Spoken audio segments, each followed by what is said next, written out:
રાધે રાધે। આજે આપણે બનાવીશું બિરયાની। તો તેના માટે આપણે એક કુકર લઈશું, તેમાં 3-4 ટેબલસ્પૂન ઓઇલ એડ કરીશું।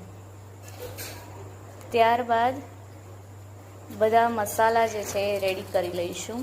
જીરું છે, મેગી મસાલો છે, ડુંગળી છે અને બટેકા 2 પાણી ધોઈ નાખવાના છે। ત્યારબાદ જીરું નાખવાનું છે ઓઇલમાં। જીરું નાખ્યા બાદ ગરમ મસાલો અને ડુંગળી પકડાવા રાખી છે આપણે। થોડી બ્રાઉન થઈ જાય ત્યાં સુધી રાહ જોઈશું। વઘાર વખતે ઢાંકવું જરૂરી છે અને ત્યારબાદ આપણે મરચું કાપી લઈશું। હવે ડુંગળી બ્રાઉન થઈ ગઈ છે ત્યાં સુધી આપણે હળદર, ધાણા જીરું, લાલ મરચું પાવડર એડ કરી દઈશું। હવે કુકરમાં નાખી દઈશું અને મિક્સ કરી દઈશું ચમચા વડે।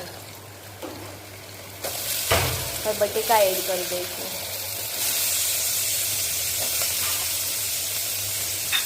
મરચાં પણ એડ કરી દઈશું। હવે મસૂર એડ કરીશું અને મિક્સ કરી દઈશું। મીઠું પણ એડ કરી દઈએ અને લસણની પેસ્ટ પણ તમે એડ કરી શકો છો અને ટમાટર પણ એડ કરી શકો છો।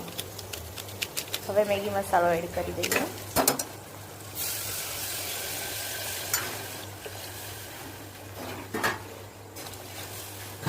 હવે 3-4 ગ્લાસ પાણી નાખી દઈશું અને ત્યારબાદ ઉકાળવા દઈશું પાણીને।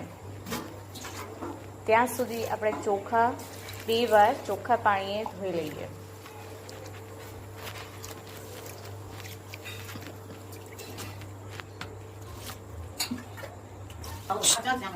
હવે ઉબાલ આવી ગયો છે તો હવે આપણે ધોયેલા ચોખા એમાં એડ કરીશું।